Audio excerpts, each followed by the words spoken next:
राक्षस जाति की कीर्ति गाथा में अत्यंत आनंदपूर्ण दिन था। लंका की ये स्वर्ण नगरी माता पार्वती के श्राप से अभिशापित है। इसलिए आज से हम सभी ऐश्वर्यपूर्ण एवं आनंदमय स्वर्गलोक में निवास करेंगे। राक्षस जाति की उद्धारक विश्वराज माता केकसी की जय हो। विश्व महारानी मंदोदरी की जय हो।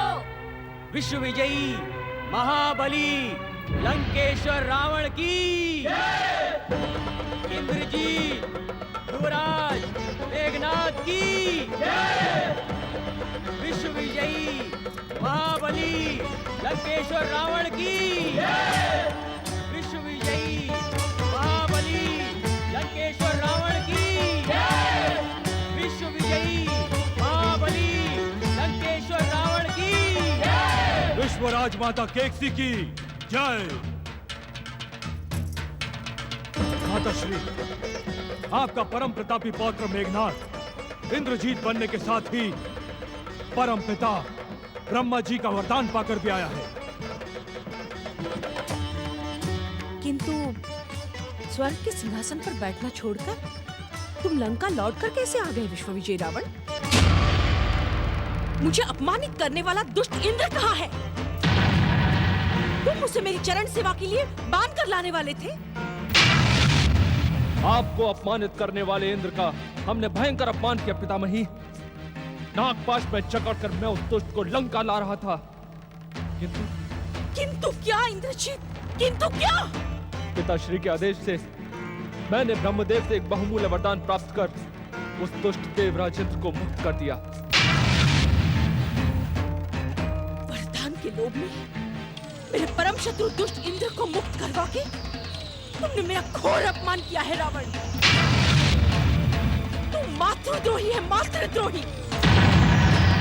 विश्व विजय के अभिमान में तू अपनी माता की प्रतिज्ञा भूल गया। ये तुम कैसा व्यवहार कर रही हो पुत्री केकसी? राक्षस राज रावण और इंद्रजीत मेघनाथ के पराक्रम ने आज विश्व विजय अभियान पूर्ण करके सारे विश्व में राक्षस जाति के सम्मान को सर्वोच्च शिखर तक पहुंचा दिया। और तुम? हाँ बहना केकसी, दशानन रावण और इंद्रजीत मेघनाथ का सार्वजनिक सम्मान होना आवश्यक है और तुम उन्हें प्रताड़ित कर रही हो। पिताश्री, भैया कंपन, आप दोनों मुझे रावण और मेघनाथ के सार्वजनिक सम्मान का परामर्श दे रहे हैं। ये उचित है पुत्री, जबकि आपको भली भांति ज्ञात है कि ये लंका नगरी माता पार्वती के श्राप से अभिशापित है। यदि राक्षस जाति ने इसे शीघ्रता से त्याग न दिया तो ये राक्षसों के गौरव और सम्मान की भूमि नहीं, सर्वनाश की भूमि बन जाएगी।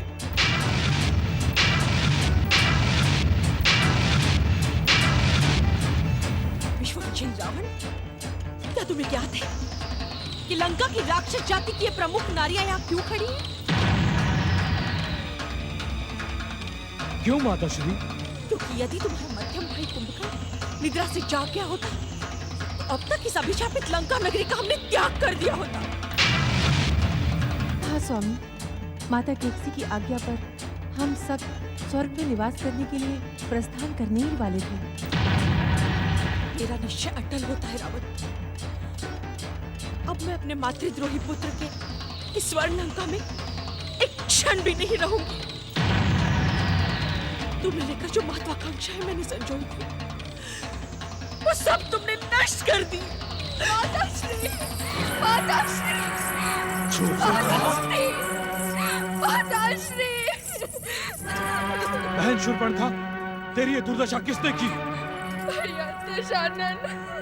विश्व विजयी लंकेश्वर रावण की प्रिय बहन कि ये दुर्दशा करने का दुस्साहस किस दुष्ट ने किया है?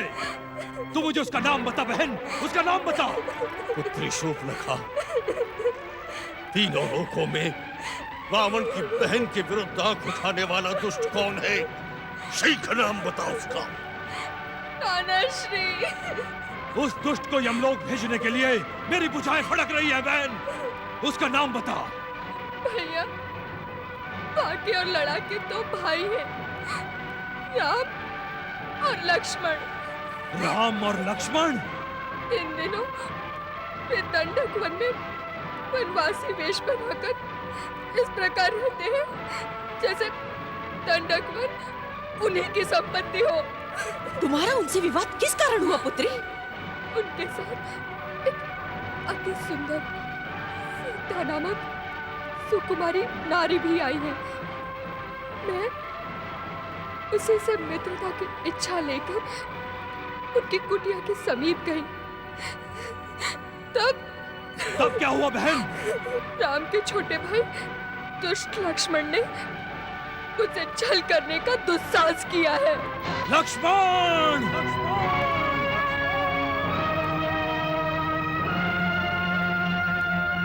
हाँ भैया, उस दुष्ट का यही नाम है। जब मैंने उसे तुम्हारा नाम लेकर भय दिखाया तो उसने मुझे और तुम्हें भी अपशब्द कहे।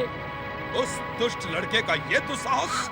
हाँ मामा श्री, उसी दुष्ट ने मेरे दोनों कान कुतर डाले, मेरी नाक काट डाली। भैया रावण, मेरी नाक गई, कोई दुख नहीं, किंतु अब अपनी नाक बचा तू। शूर्पणखा! विश्व विजय का डंका बजाने वाले भैया रावण, यदि जग में नाक ही ऊंची ना रहे तो नकटा नाम ही तुम्हारे लिए उचित है। इंद्र को दया दिखाने वाले अहंकारी विश्व विजयी रावण, ये तेरी बहन शूर्पणखा की नहीं, तेरी लोकसाई हुई है। मुझे इसमें देवताओं का षड्यंत्र लगता है। दुष्ट देवताओं, सावधान! मेघनाथ तुम्हें कदापि क्षमा नहीं करेगा। तुम निश्चिंत रहो शूर्पणखा, मैं तुम्हारे सामने ही उन दोनों की नाक रगड़वा दूंगा। तब तुम अपना इच्छुक दंड देकर अपना प्रतिशोध पूर्ण कर लेना। विश्व विजयी लंकेश्वर रावण की ठहर जाओ, यह समय जय जयकार का नहीं है। किंतु एक बात बता बहन, क्या तुमने ये दुराचार का समाचार भैया खरदूषण को नहीं कहा? मेरी ये दुर्दशा देखकर भैया खरदूषण उन दोनों को दंड देने गए थे, किंतु क्या शूर्पणखा, किंतु क्या? उस बड़े तपस्वी ने भैया खरदूषण सहित राक्षस सेना को देखते ही देखते समाप्त कर दिया। नहीं, नहीं। इंद्र को मुक्त करने के लिए मैं तुझे क्षमा कर सकती हूँ रावण, यदि तू अपनी बहन शूर्पणखा को कुरूप बनाने वाले उस राम और लक्ष्मण से ऐसा प्रतिशोध ले जिसे ये संसार प्रलय होने तक न भूल सके। मैं आपकी शपथ लेकर कहता हूँ माताश्री, उन दोनों दुष्ट राम और लक्ष्मण को ऐसा दंड दूंगा कि समस्त संसार में उथल पुथल मच जाएगी। लंकेश्वर रावण, बात ही बात में उन दोनों पराक्रमी खरदूषण को यमलोक पहुंचाने वाले वीरू विभीषण, तुम मुझे उन तपस्वियों का भय ना दिखा। क्या तुझे रावण की शक्ति का ज्ञान नहीं? क्या तुझे ज्ञात नहीं कि देवराज इंद्र, यमराज जैसे लोकपाल और दिक्पाल सभी रावण का नाम सुनते ही अपने चरण दबा के छुप जाते हैं। किंतु भ्राताश्री, लंकेश्वर रावण की बहन की ओर आंख उठाकर देखने वाला यदि रावण के संसार में जीवित रहे तो घोर लज्जा है लंकेश्वर की शक्ति पर।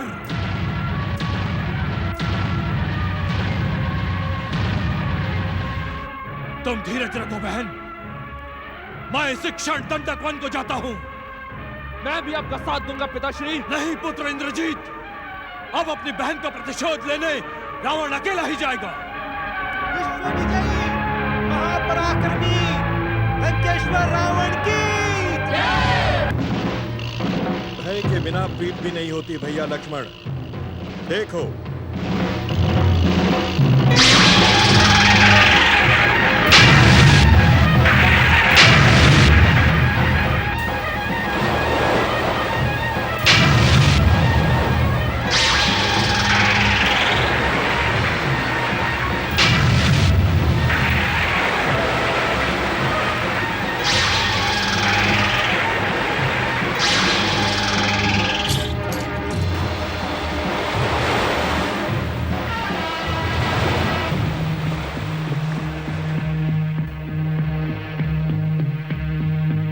प्रभु श्री राम, प्रभु श्री राम।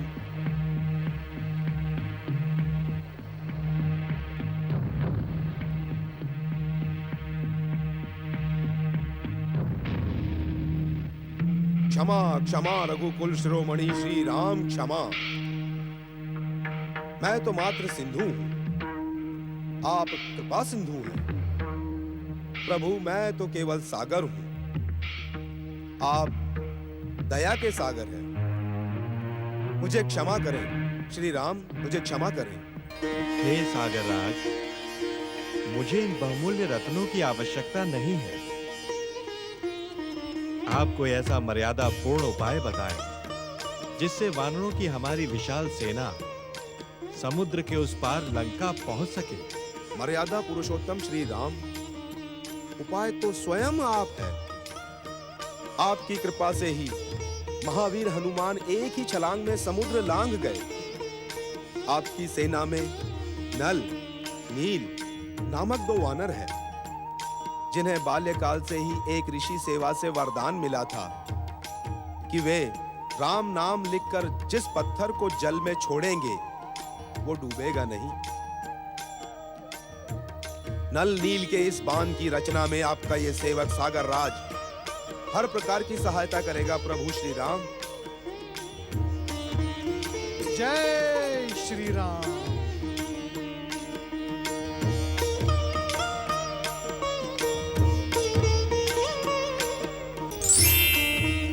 प्रभु, नल नील सेतुबंध रचना के लिए उत्सुक हैं, आप आज्ञा दें। जय श्री राम।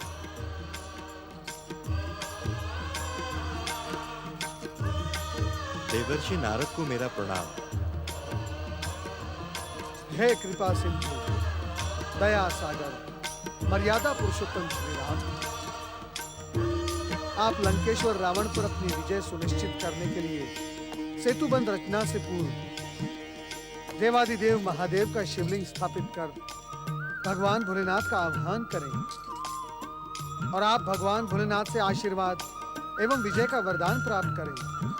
आपकी उपस्थिति सदा मंगल की प्रतीक होती है देवर्षि। इस समय आपने भोलेनाथ का स्मरण करवाकर हमारा मन आनंदित कर दिया। प्रभु, मैं देवऋषि नारद के प्रस्ताव का समर्थन करता हूँ। हम इसी समय भगवान भोलेनाथ का शिवलिंग स्थापित करेंगे। रघुकुल शिरोमणि, आप तो इस संसार के समस्त विधि विधान से भलीभांति परिचित हैं। शिवलिंग की स्थापना में एक योग्य ब्राह्मण की आवश्यकता होती है। लंकेश्वर रावण परम शिव और वेद शास्त्रों के ज्ञाता है। आप शिवलिंग की प्रतिष्ठा के लिए ब्राह्मण श्रेष्ठ आचार्य लंकेश्वर रावण को आमंत्रित करें। भगवान भोलेनाथ भी अवश्य प्रसन्न होंगे। रावण, रावण, रावण, रावण, भैया रावण, हम रावण पर विजय प्राप्त करने के लिए शिवलिंग की स्थापना कर रहे हैं देवर्षि। वो हमारा घोर शत्रु है। भला हमारी विजय सुनिश्चित करने के लिए वह आचार्य पद क्यों स्वीकार करेगा? तुम्हारा क्या परामर्श है हनुमान? जो स्वामी की इच्छा वही सेवा का कर्तव्य। मैं आपको क्या परामर्श दे सकता हूं प्रभु? मित्र विभीषण, आप क्या कहने के इच्छुक हैं? आपका शत्रु होने से पूर्व भैया रावण एक ब्राह्मण है। परम शिव भक्त भैया रावण शिव पूजा को कदापि अस्वीकार नहीं करेंगे। और यदि लंकेश्वर रावण ने अपने विश्व विजय अभियान में शिव पूजा को अस्वीकार किया तो नारायण नारायण।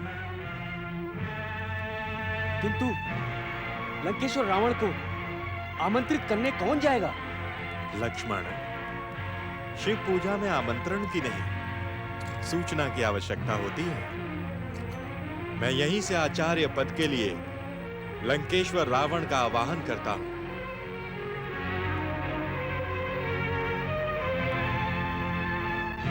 राम के आह्वान को स्वीकार करने का अर्थ है उससे मित्रता।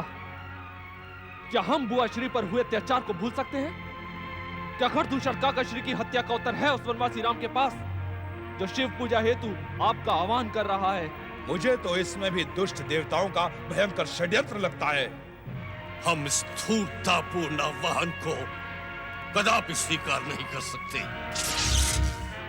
विश्व विजयी पुत्र लंकेश्वर रावण, आज इस संसार में तुमसे बढ़कर शिव भक्त अन्य कोई नहीं है पुत्र। एक शिव भक्त के रूप में तुम्हारी कीर्ति युगों युगों तक अमर रहेगी। एक सी पुत्र होकर तुमने राक्षस जाति का गौरव संसार के सर्वोच्च शिखर तक पहुंचा दिया है।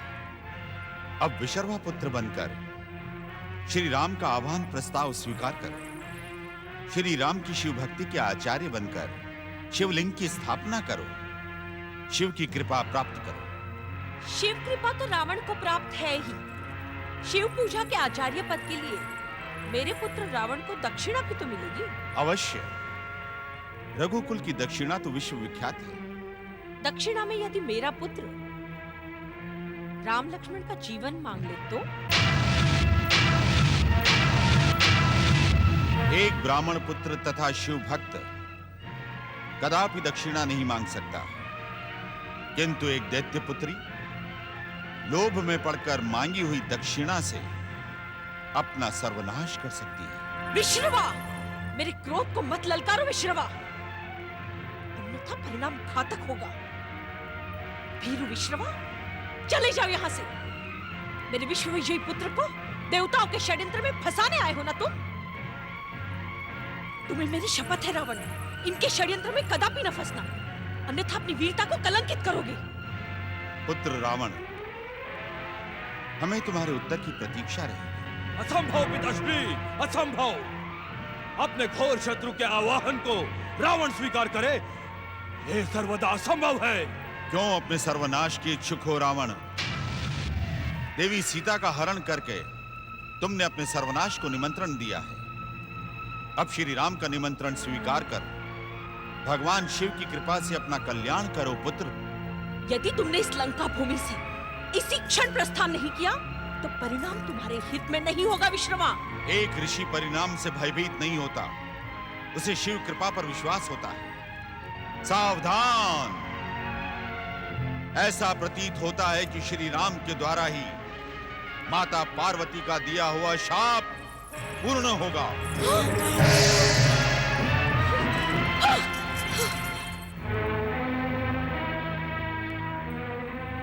आप निराश न हो देवर्षि।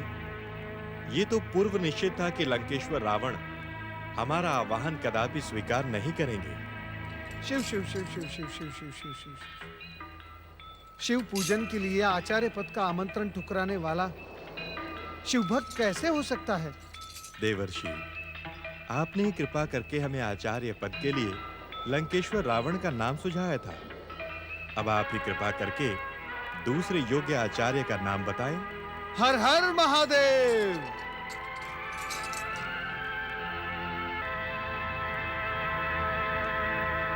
ओम नमः शिवाय, ओम नमः शिवाय।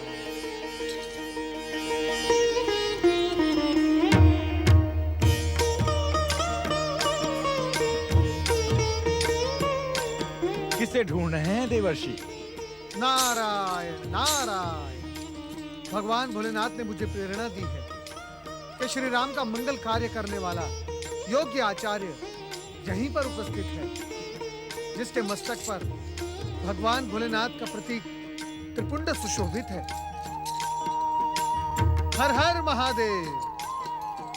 मर्यादा पुरुषोत्तम श्री राम, ये रहे आपके आचार्य, ब्राह्मण श्रेष्ठ परम शिव भक्त त्रिपुंडधारी श्री विभीषण। श्री विभीषण? नारायण नारायण। ब्राह्मण श्रेष्ठ विभीषण जी, भगवान भोलेनाथ के शिवलिंग की स्थापना का आयोजन प्रारंभ करें। जो आज्ञा प्रभु।